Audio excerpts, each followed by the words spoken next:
Today is the 28th of July, and it's a special day because it's World Hepatitis Day. And under the theme, One Life, One Liver, this year's day is highlighting the importance of the liver for a healthy life and the need to scale up viral hepatitis prevention, testing, and treatment to optimize liver health, to prevent liver disease, and to achieve the 2030 hepatitis elimination goals. What is the situation as far as hepatitis is concerned in Ghana? How are we marking the day? I have with me Dr. Achu Godwin Saka-Kwao. He is the program manager for the National Viral Hepatitis Control Program, and which is under the Public Health Division of the Ghana Health Service. And sitting next to him is Nicole Sena-Soa, who's a pediatric nurse at MedTech Medical Center. They're going to help break down the topic of hepatitis. You're both welcome to the show. Thank you. Happy World Hepatitis Day to both of you. Thank you. I'm going to start with you, Dr. Saka-Kwao. When we hear of hepatitis, what exactly are we talking about? Thank you very much, and good morning to your viewers. Hepatitis is basically, it means inflammation or swelling of the liver. This can happen in reaction to several injuries that the liver faces. In this particular case, we are interested in the injuries caused by the hepatitis viruses. Hepatitis viruses are there, A, B, C, D, and E. So any of them can attack the liver, and then the liver responds by getting inflamed or swollen. And this has consequences for the health of the individual, because the liver is the most important organ of the body. It's a huge factory in the body. It's challenging the heart. And it has it doesn't make noise. It works like quietly. Yes. So the liver, when it comes under attack, several of its functions can be compromised. And when these functions are compromised, it threatens life. In fact, that's why when we talk of viral hepatitis, we must always remember that we are talking about our liver. How do we keep it healthy and free from infection by viral hepatitis viruses? Okay, what does the liver do for the body? The liver, it's probably one of the most important organs in the body, involved with several functions as far as metabolism is concerned. It is the organ that makes sure that it mops up excess glucose in the system, so that after you've eaten there's a lot, it stores it so that it releases it when you need it. It is the organ that is involved in making sure that when you take fat, it gets digested. It stores vitamins A, D, E, and K, so that when you are not even taking it, the liver has a store that you could depend upon. And the liver is also involved in the manufacturing of proteins called albumin, which keep body fluids in their compartments. In other words, when this is compromised, you find that you start getting swollen. When red blood cells, those which carry oxygen, are broken down, eventually you need to, the products are used to produce bilirubin, which is the liver, which is actually responsible for that. If the liver does not exercise this function, then you find that your eyes begin to become yellow, your lips, your palms become yellow, because there's accumulation of these things in the blood. And the liver also releases hormones that ensure that the body produces some cells called platelets. Platelets are very important in the clotting of blood. Yes, so when liver function is compromised, you get problems with clotting of blood. So you get cut, and then it doesn't. A small cut continues to bleed for long. And when you take medications, it's the liver that makes sure that the waste products, which is toxic, is released quietly through the kidneys or whatever outlet, so that it does not accumulate in the body. And after eating, all the nutrients, is the liver that receives them. Okay. To make sure that they are used appropriately in the body. So the liver is too critical. In fact, if you take a normal liver, it's about 10 times the size of a kidney. So it tells you how important it is. It has various parts, cells that do a lot of work for the body. I think if the liver was a person, he would be clapping for you because you've made a case for the importance of the liver. Now, you mentioned that there are different types, before I come to Nicole, there are different types of hepatitis. Which one is the most common in Ghana? Yes, in Ghana, the most common hepatitis virus is hepatitis B. It's very, very common. But we also have hepatitis C as well, which is less common than the B. Okay. Why is it that B is most common in Ghana? I think that the factors that lead to C generally, globally, is not as common as B is. Yes, but the preponderance of B in Ghana is also due to factors that continue to fuel its propagation. Are we doing something wrong? There are things that we have to do right. Like? Yes, we have to make sure that hepatitis B, which is in our system, is being transmitted from mother to child, infected mother to a child. We must stop the transmission. And we also must make sure that the activities that we are involved in that brings us into contact with body fluids that are infected, we scale them down. We take precautions to make sure that infected body fluids do not become a source of infection to us. Are you talking about sex? Sex is one of them. Okay. Sex is one of them. Right. In fact, even things like people who use drugs, some of them use infected needles because one needle is used in a group by several people. If it gets infected, they continue to use. How about kissing? Deep kissing, particularly where exchange of infected this material is covered, is actually. But a light kiss, a peck. A light. I mean, that's not. That's a problem. Nice. Nice and romantic. Not a problem. All right. Before I bring Senna in, how do you diagnose somebody with hepatitis? Yes, hepatitis, you cannot just tell by look at the person's face that you have viral hepatitis. You need testing. Okay. Testing is key to telling that you have viral hepatitis and this is the type that you have. So once the test shows that you have viral hepatitis, depending upon the type, then the consequences may be variable. Because if you have hepatitis A, for example, it's usually self-limiting. You recover from an acute illness, usually. Similar thing applies to E. But when you come to B and C, the fear is that this infection might not even show on you and may continue to be damaging the liver.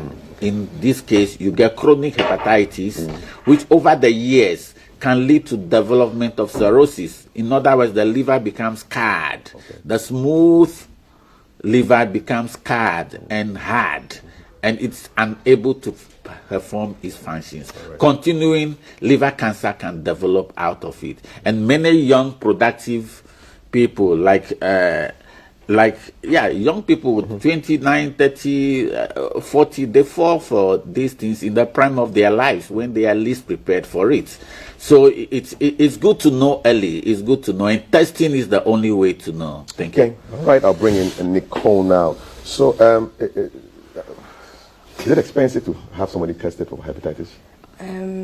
I believe it's not that expensive because I believe last year it was about 40 cedis or 20 cedis, but now it's been subsidized for everyone to afford it. So about 25 cedis.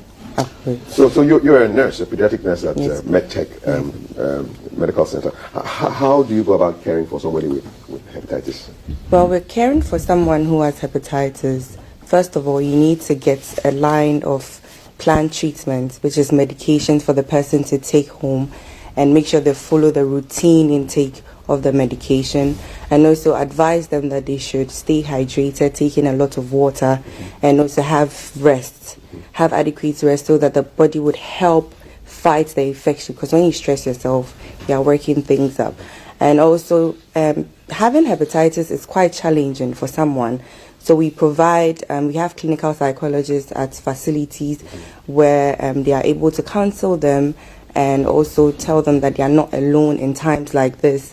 And also you need to educate them on how transmission is, as doctor said, from mother to child. Practically during the course of pregnancy, a mother is supposed to be vaccinated.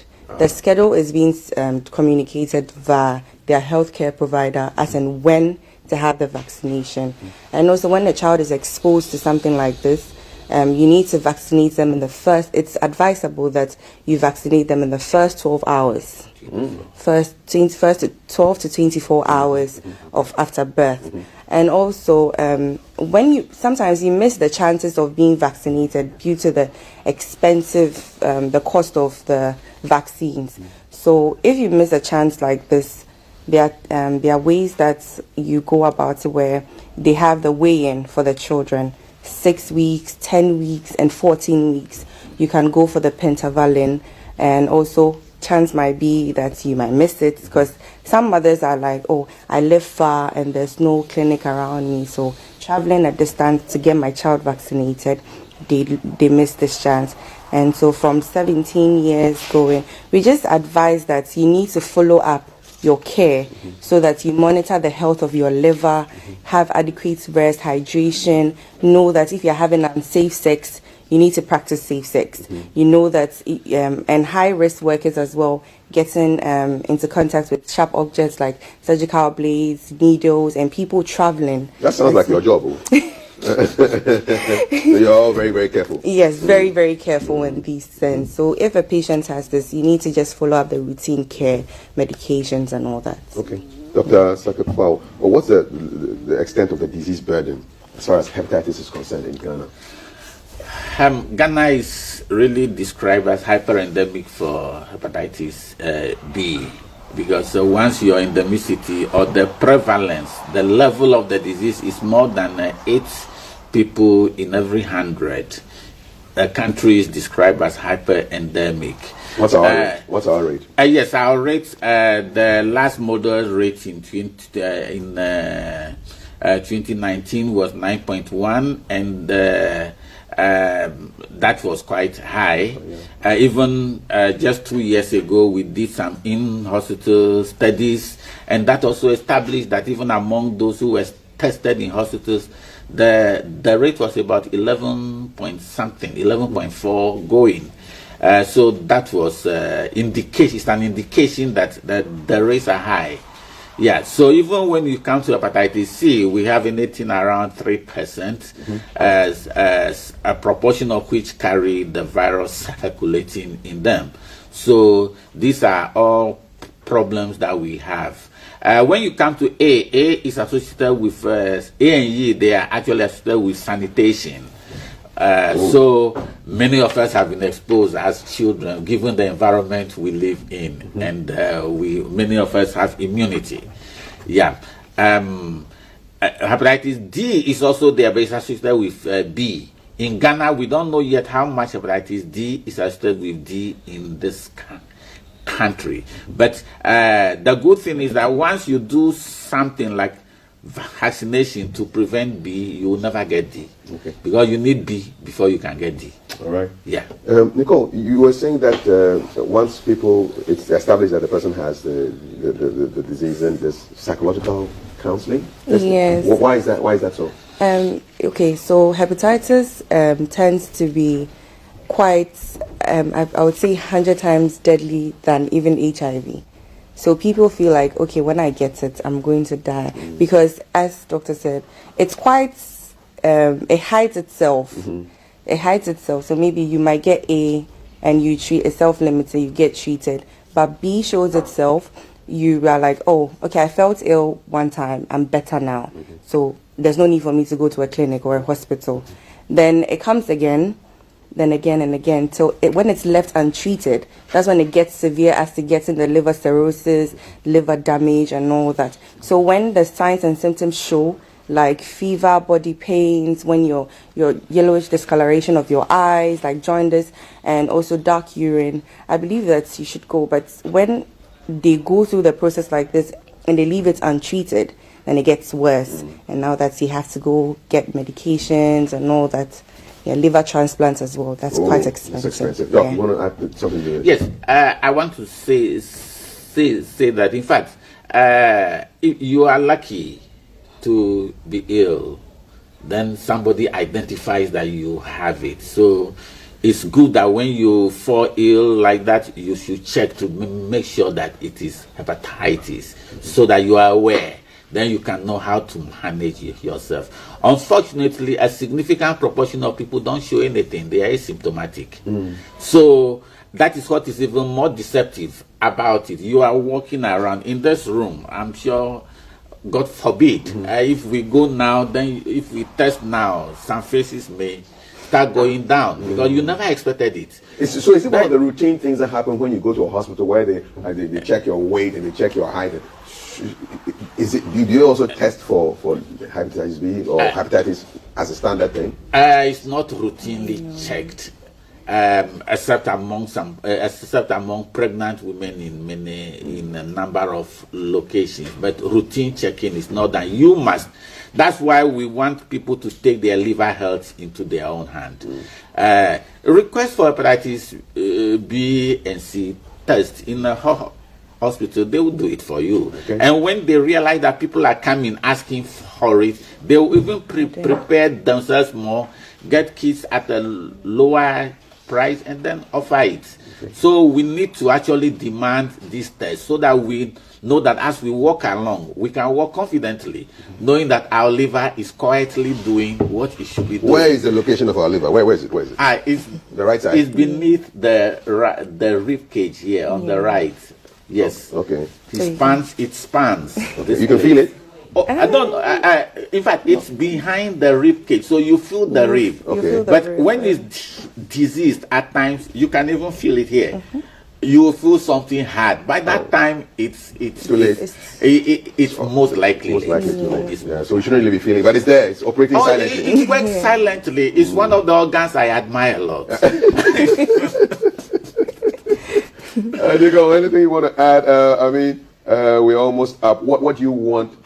Time is almost up. What do you want people to take away from what you said here, or is there anything you want to add as far as the taking care of people with hepatitis B or any of the hepatitis diseases is concerned? What I would add to it is that you need to go to the hospital regularly to get yourself checked.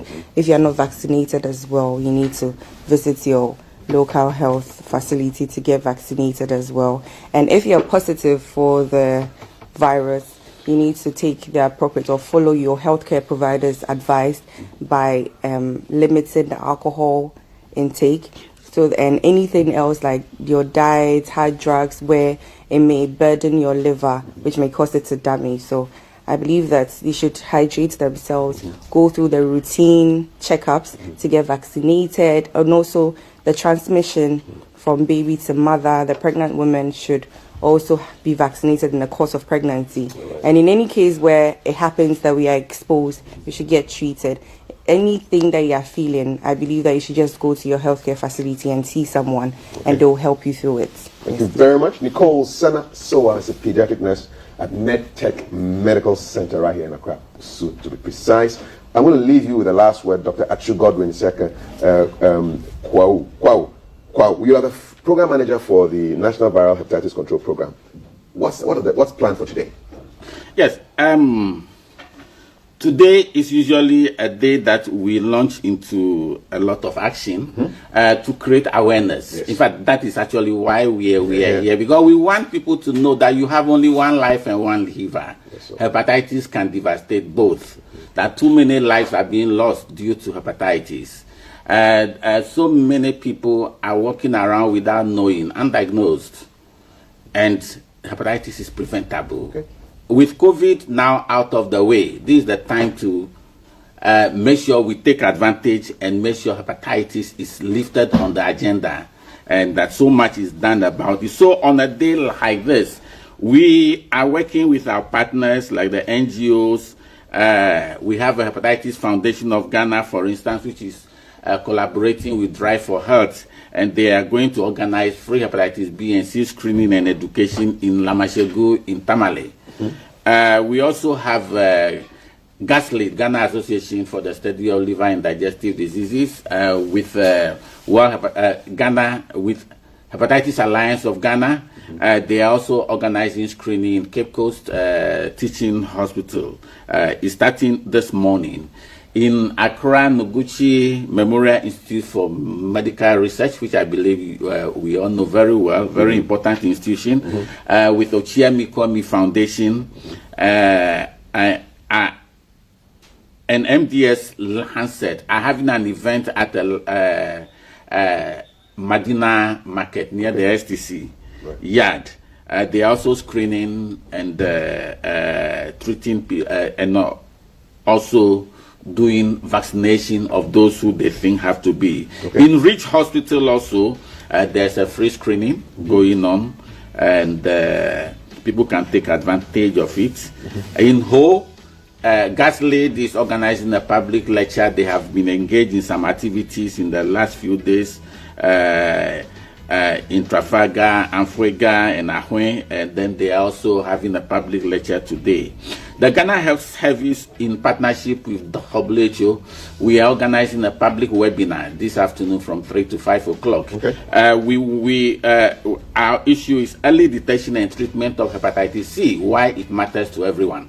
So we would like the public to participate so that you can get more information and enjoy your life. Thank you. Thank you. Thank you so much. I really appreciate it, Dr. Atsu Godwin Saka Kwao, who is the program manager for the National Viral Hepatitis Control Program, Ghana Health Service. Nicole Senna Soa, pediatric nurse at MedTech Medical Center. Today's World Hepatitis Day. The theme is one life, one liver. Protect your liver, protect your life. I think it's as simple as that. Still to come, we have sports news at 7 o'clock. And we've got the social media corner with Jay and Val. We've got the ladies invading. It's a friendly invasion with Thelma for the headlines. We've got a conversation on bullying in school. And Reynolds, the gentleman, will take us home for the weekend with beautiful music. My name is Kafui Day, and I'll be back when I'll be back. All right? Sports news is next.